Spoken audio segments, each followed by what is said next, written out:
Abram did not earn the blessing of Genesis 12. And even if he had, he would have lost it, wouldn't he? He would have forfeited the blessing by the end of the chapter. No, God's blessings are never earned, never merited. They are given by grace. And friends, you and I, how we need this reminder today. Welcome to Encounter the Truth with Jonathan Griffiths, and we're continuing our series, The Blessing, looking at Abram. And Jonathan, as you pointed out last time, in Genesis 12, God, in a sense, interrupts the narrative. He interrupts Abram's life and, in a sense, says, I pick you. I'm going to bless you. What can we learn from that today? I mean, how does that apply to us some thousands of years later? Well, it's a beautiful thing how God's blessing of Abram really comes out of the blue, obviously planned long before in the heart of God. But in the story, as you point out, it seems to come out of nowhere. It's all God's initiative. And as the story goes on, if we were tempted to think that Abram was some kind of hero that God chose because of his merits, we discover that he is not. He's a flawed and sinful human being who God decides to use in his grace. But the emphasis on divine initiative, on God's outpoured kindness in this man's life, it teaches us something very, very important about the way in which God operates. And it is that God chooses people because he chooses people, and he pours out his kindness because he's kind. And we can never lay claim to the blessing of God on our own merits, but we rejoice in the fact that he delights to pour out his kindness on the undeserving and sometimes on the unsuspecting as well. One of the great comforts I think we can take in the fact that God does choose to pour out his blessing on whomever he chooses, but there can be a tension sometimes in that where it seems, at least to our human perspective, that's unfair. Why Abram? How come God chose to bless him? Why not anybody else? Well, and with those kind of questions, of course, that do occur to us. You know, we look at the story and we do think, well, why Abram? And we honestly don't know. God doesn't disclose to us anything really of his criteria. And there are elements in the workings of God that we won't understand, that are mysterious to us. And that's okay. I mean, one of the things I want to say when we bump up against questions like that, and sometimes folk are a little bit troubled by it, one of the things I want to say is, God being God, we should anticipate that there will be things we don't fully understand, and we should anticipate that there is information we aren't necessarily given, and that's okay. He is God, and we are his creatures, but what a delight to hear from him through his word and to respond to what he's made known of himself through the Bible, and I trust we'll be able to do that today. Well, let's do that. We're in Genesis chapter 12 today, so if you have a Bible handy, grab it and join us there as we continue the message, Blessed to be a Blessing. Here is Jonathan. The salvation blessings of God come by his initiative. Next, they come with a call to respond. It's worth seeing and registering the sheer difficulty of all that God is calling Abram to take on board here. He is calling him to leave everything: family, security, land, and to go to a place that is unknown. He is calling him to believe that he will be a father to a great nation, and it seems all so unlikely. It is all so against the odds. Abram is 75 years old, chapter 12 and verse 4. Rather old for starting a family, but more than that, chapter 11 and verse 30, Sarai, his wife, is barren. That this couple should believe that they will produce offspring, even a whole nation, it is laughable. The land itself, when they get there, it's already occupied. Chapter 12 and verse 6, at that time the Canaanites were in the land. And before too long anyway, verse 10, a famine strikes and they need to look elsewhere for food. It is challenge after challenge after challenge. It is obstacle after obstacle after obstacle. It is impossibility after impossibility after impossibility.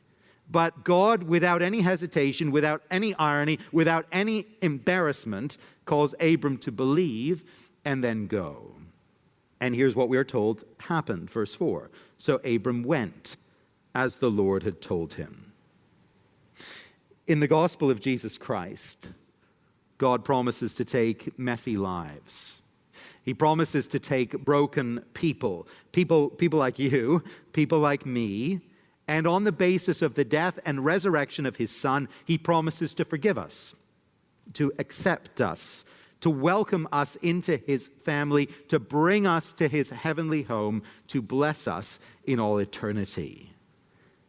And we look at our own record of sin, and we look at our record of failure. We look at the mess of our lives, and we wonder if that miracle of forgiveness, that promise of forgiveness, can actually be true. We hear the promises of heaven and eternal life, and we wonder, is it just a fairy tale?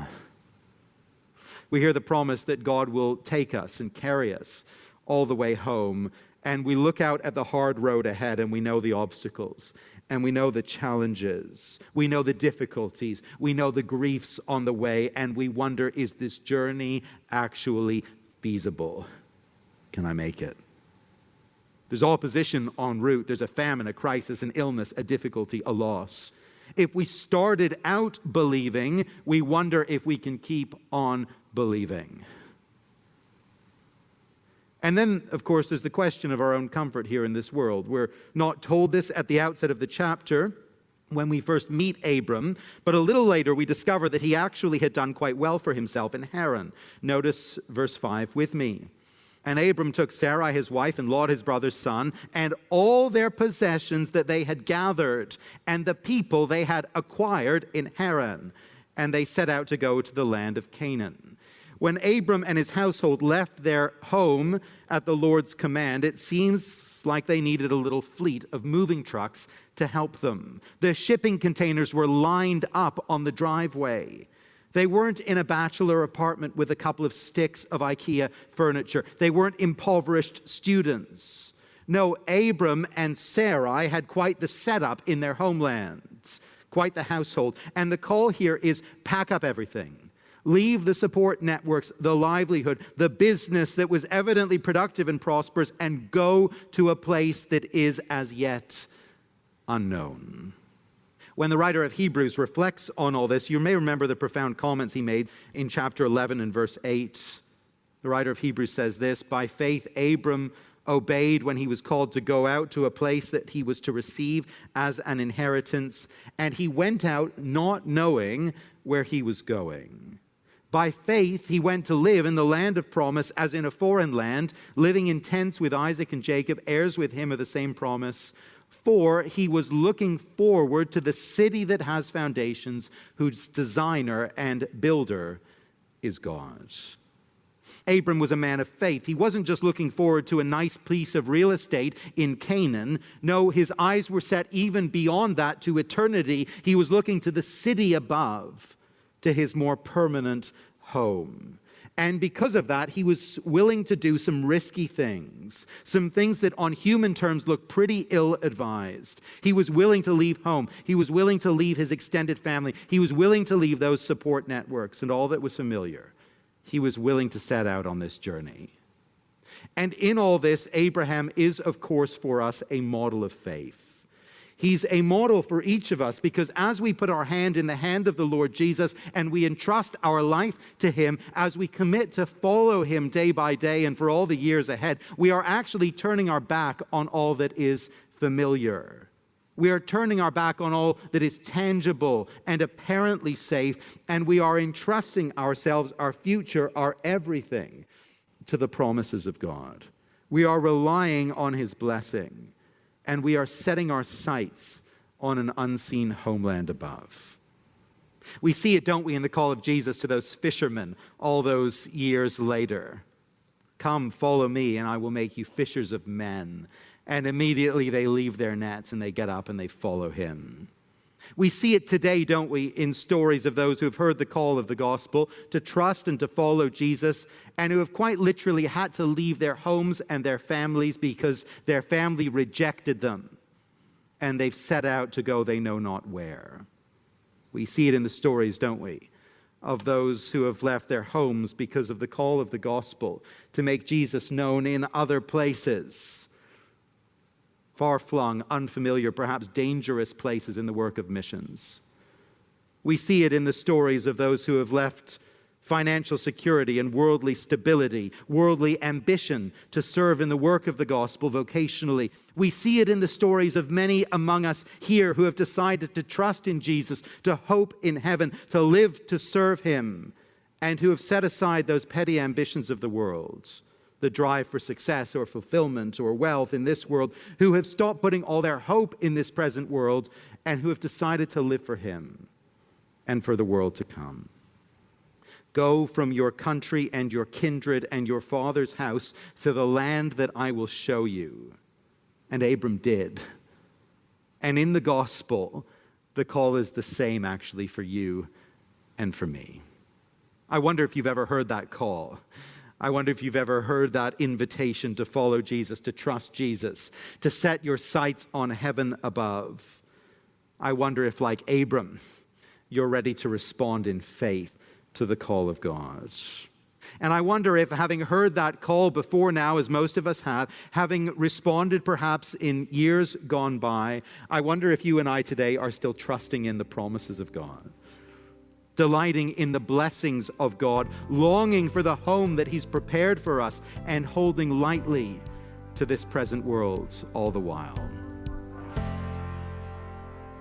You're listening to Encounter the Truth with Jonathan Griffiths and a message called Blessed to be a Blessing. As we've been taking a look at Genesis 12 today, we're going to pause right here, but we'll get back to the message in just a moment.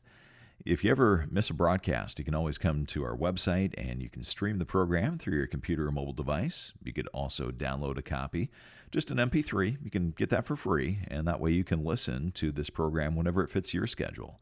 Or, of course, you can always be listening to the radio and join us that way. But if you want to listen online or get the MP3, just come to our website. It's encounterthetruth.org. Back to the message. Here is Jonathan. The salvation blessings of God, they come with a call to respond. And finally, now they come to a flawed and a sinful people. It's amazing, actually, how quickly things go wrong when Abram sets himself to follow God's leading. It's just fascinating, isn't it, to see how the story unfolds. He gets to Canaan. He is in the place of God's calling and God's will. He sets about making altars to the Lord and calling upon the name of the Lord. He's making progress, I think, claiming the land for the Lord as he travels about it. And what do we expect? We expect showers of blessing, don't we? We expect things to go very, very well for him, just as you and I expect things to go smoothly when we're seeking to do the Lord's will, when we're on mission for the Lord. But actually, it's rarely quite as smooth as that, is it? It rarely works out quite that way. Trouble strikes quickly, verse 10. Now there was a famine in the land. Uh-oh, that's trouble. That's not what we expect here. That wasn't in the travel brochure for Canaan that Abram saw on the shelf in Ur or Haran. It wasn't in the plan. So Abram went down to Egypt to sojourn there, for the famine was severe in the land. This was no minor heat wave or a dry few days. This was a severe famine, we're told. No clouds in the sky, day after day after day, week after week after week. The green fields had become dust bowls. As you look out at the herds, you see gaunt figures and rib cages on display. You see cattle fainting and expiring for lack of water. Children are going hungry and crying out for food. But this is meant to be the Lord's plan. This is meant to be the place of the Lord's blessing. And Abram might remember how good things were in Haran. He built up wealth. He was prosperous back there. But when God called him to Canaan, he had to deal with the Canaanites, first of all. He not only had to trek around this new land, setting up altars and claiming it for the Lord, no doubt against some pagan opposition, but now this land of blessing, which he's working pretty hard to claim, it turns out to be not so blessed after all. And we can just imagine the kinds of feelings that might rise up. Maybe you've actually had this kind of experience personally on some level, some parallel experience. The Lord calls you to follow him, and it's exciting, and it's a joy. But no sooner do you trust in Jesus and commit your life to him than things start to get a whole lot more complicated, a whole lot harder, a whole lot more difficult. And this life of blessing starts to look a whole lot more like a life of trial and a life of heartache. Or you sense the Lord leading you to a new area of Christian service, a new ministry, a new mission field, and you embrace cost and risk, and you sign on. Maybe you quit your day job. You take a financial hit. You move your family, and you anticipate the blessing of the Lord to be raining down from heaven. And no sooner do you get there than disaster strikes. What's going on, Lord? And the time of pressure becomes a time of testing. It is a time of spiritual vulnerability. And in Abram, actually, we see that it becomes a time of failure, becomes a time of sin. Right away, verse 11. When he was about to enter Egypt, he said to Sarai, his wife, I know that you are a woman beautiful in appearance, and when the Egyptians see you, they will say, this is his wife. Then they will kill me, but let you live. Say you are my sister, that it may go well with me because of you, and that my life will be spared for your sake. Here is the great hero of the faith, the man at the very center of God's plans, not just for the nation Israel, but for the entire world through the gospel. Here is the man at the heart of God's plan to overturn the damage of sin and to make this glorious new start. Here he is at the very beginning of this wonderful venture with the Lord and for the Lord, responding to the calling of God, having taken on untold risk and cost. And what does he do next? He makes a catastrophic and sinful mess of it. Abram's under pressure. He's got to feed the family. He's got to manage a crisis. And now he's presented with this challenging situation, a difficult situation. He decides to leave the land of promise and go down to Egypt. And we wonder as we read that, Egypt's not a great place for the people of God. Is this a wise move, Abram? He's now going into this hostile and godless land. And going in, he fears that the people there will have no scruples, maybe even worse than the Canaanites. He's aware that his wife is a beautiful woman, and some Egyptian might decide that he wants the husband out of the way. And rather than protect the honor of his wife and the sanctity of his own marriage, Abram does something that seems both cowardly and deceitful. He says, let's just pretend we're not married. Let's pretend we're not married so that if some Egyptian wants to marry you, they won't beat me up to get to you. How about that, Sarai? How would you feel about that? We learn later in Genesis that Sarai was actually Abram's half-sister, so it is a half-truth that he tells. But the whole maneuver, it looks pretty cowardly. It looks pretty self-serving. Abram is looking out for numero uno above all else. Just notice what he's saying here. If we don't do this, Sarai, look what's going to happen. End of verse 12. They're going to kill me, but let you live. We can't be having that. Obviously, that's not the way this should go. No. Verse 13. Say you are my sister so that it may go well for me because of you. Yes, Sarah, you may end up being forcibly taken by some Egyptian, but I think I'll be okay if we do this. We clear on the plan here? Good, great, let's go. Let's head on in, sis. And the plan, it works out just beautifully, actually, doesn't it? Verse 14.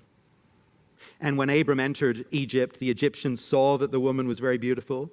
And when the princes of Pharaoh saw her, they praised her to Pharaoh. And the woman was taken into Pharaoh's house, and for her sake he dealt well with Abram.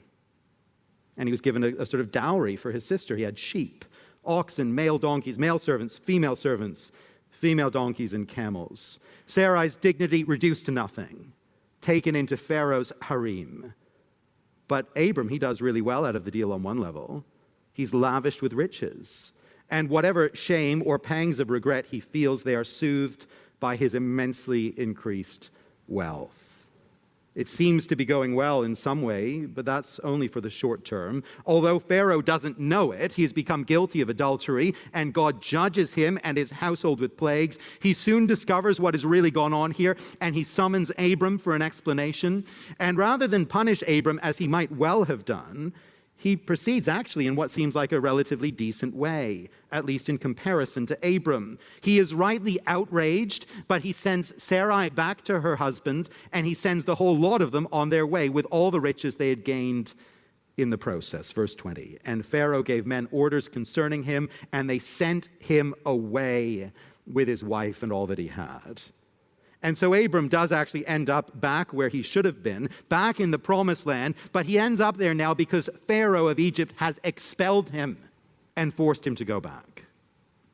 This is a dark chapter, a dark section in the story of Abram's life.